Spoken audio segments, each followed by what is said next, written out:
السلام عليكم ورحمة الله وبركاته نحمده ونصلي على رسوله الكريم أما بعد கண்ணியத்திற்குரித்தான முஸ்லிம் சொந்தங்களே, சகோதர சகோதரிகளே, இன்றைக்கு நாம் இந்த பதிவிலே சூரத்துல் குரைஷ் லிஈலாஃபி குரைஷ் என்ற அத்தியாயத்தின் அந்த சபபுன் நுசூல், அந்த சூறாவை பற்றி தான் இந்த பதிவிலே நாம் பார்க்க போகின்றோம். அல்லாஹ் சுப்ஹானஹு வ தஆலா இந்த சூறாவிலே குறைஷிகளை பற்றி கூறுகிறான். இந்த சூறாவினுடைய சாராம்சம் என்னவென்று சொன்னால், குறைஷிகளை அல்லாஹ் சிறப்புப்படுத்தியிருக்கிறான். நபி ஸல்லல்லாஹு அலைஹி வஸல்லம் அவர்கள் கூறினார்கள்,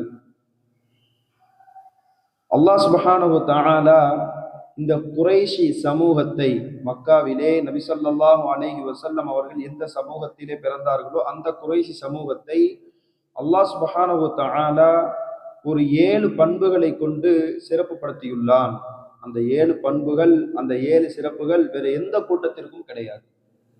இந்த சூறாவினுடைய விளக்கம் அந்த ஹதீஸிலே தான் இருக்கிறது. அதிலே ஹதீஸிலே முதலாவதாக ஒரு விஷயம் என்னவென்றால், குறைஷி சமூகம்தான் 10 ஆண்டு காலம் அல்லாஹ்வை மட்டும் வணங்கினார்கள். அந்த நேரத்தில் அந்த 10 ஆண்டு காலங்களில் குறைஷி சமூகத்தை தவிர்த்து வேற எந்த சமூகமும் அல்லாஹ் ஒருவன் என்று வணங்கியதில்லை. ஆரம்ப நுபுவத்தினுடைய நபி ஸல்லல்லாஹு அலைஹி வஸல்லம் அவர்கள் நபியாக அனுப்பப்பட்ட அந்த காலகட்டத்திலே அந்த 10 ஆண்டு காலம், ஆரம்ப 10 ஆண்டு காலம் குறைஷி சமூகம்தான் அல்லாஹ் ஒருவன் என்று விளங்கி அவனை மட்டும் வணங்கி கொண்டிருந்த சிறப்பு அவர்களிடம்தான் இருக்கிறது. அந்த நேரத்தில் அந்த 10 ஆண்டு காலங்களில் வேற எந்த சமூகமும் அல்லாஹ்வை ஏற்று வணங்கவில்லை. அந்த சிறப்பு. இரண்டாவது சிறப்பு என்னவென்றால், நபி ஸல்லல்லாஹு அலைஹி வஸல்லம் அவர்கள் நபியாக வருவதற்கு முன்பாகவே ஒரு மிகப்பெரிய சம்பவம் நடந்தது. யானைகள் கொண்ட ஒரு கூட்டம் காபத்துல்லாவை இடிக்க வந்த நேரம். அந்த நேரத்தில் குறைஷி சமூகம் அல்லாஹ்விற்கு இணை வைத்து கொண்டுதான் இருக்கிறார்கள். அல்லாஹ்விற்கு அந்த நேரத்தில் குறைஷி சமூகம் இணை வைத்து கொண்டுதான் இருக்கிறார்கள். அந்த நிலையிலும் அல்லாஹ் சுப்ஹானஹு வ தஆலா குறைஷிகளுக்கு உதவி செய்து காபத்துல்லாவை காப்பாற்றினார். இது இரண்டாவது சிறப்பு. அவர்கள் இணை வைத்த நிலையிலும் அல்லாஹ் அவர்களுக்கு உதவினான் என்ற இந்த சிறப்பு. மூன்றாவது சிறப்பு என்னவென்றால், ஒட்டுமொத்த குர்ஆனிலும் அல்லாஹ் சுப்ஹானஹு வ தஆலா ஒரு முழு சூறாவையும் எந்த கூட்டத்தை பற்றியும் எந்த சமூகத்தை பற்றியும் பேசியதில்லை. ஆனால் குறைஷி சமூகத்திற்காக குறிப்பாக அவர்களை பற்றி மட்டும் இறங்கிய சூறா தான் இந்த சூரத்துல் குரைஷ். இது அவர்களுக்கு கிடைத்த மூன்றாவது சிறப்பு. நான்காவது சிறப்பு என்னவென்றால், அல்லாஹ் குறைஷி சமூகத்தில் தான் நபித்துவத்தை தேர்ந்தெடுத்தான். நபி ஸல்லல்லாஹு அலைஹி வஸல்லம் குறைஷி சமூகத்தை சார்ந்தவர்கள்.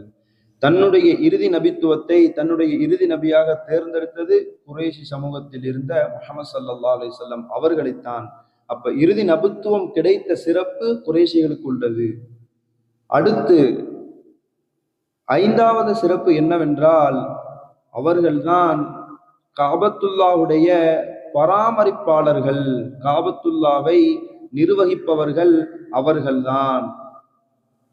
ஆறாவது சிறப்பு என்னவென்றால், அவர்களுக்கு தான் அல்லாஹ் ஹிலாஃபத்துடைய ஆட்சியை கொடுத்திருந்தான். நபி ஸல்லல்லாஹு அலைஹி வஸல்லம் அவர்களுக்கு பிறகு 4 ஹலீஃபாக்கள் ஆட்சி செய்தார்கள். ஹஸரத் அபூபக்கர் ரலியல்லாஹு அன்ஹு, ஹஸரத் உமர் ரலியல்லாஹு அன்ஹு, ஹஸரத் உஸ்மான் ரலியல்லாஹு அன்ஹு, ஹஸரத் அலி ரலியல்லாஹு அன்ஹு. இந்த 4 பெரும் சஹாபாக்கள் தான் நபி ஸல்லல்லாஹு அலைஹி வஸல்லம் அவர்களுக்கு பிறகு ஹிலாஃபத்துடைய ஆட்சியை செய்தார்கள். இந்த 4 சஹாபாக்களும் குறைஷி சமூகத்தை சார்ந்தவர்கள். அப்படி என்றால் ஹிலாஃபத்துடைய ஆட்சி குறைஷி சமூகத்திற்குத்தான் அல்லாஹ் வணங்கினான்.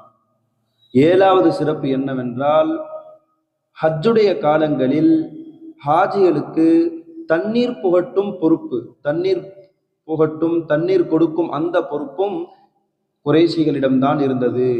இப்படி 7 வகையான சிறப்புகளை கொண்டு அல்லாஹ் இந்த குறைஷி சமூகத்தை சிறப்புப்படுத்தியுள்ளான், மேன்மைப்படுத்தியுள்ளான்.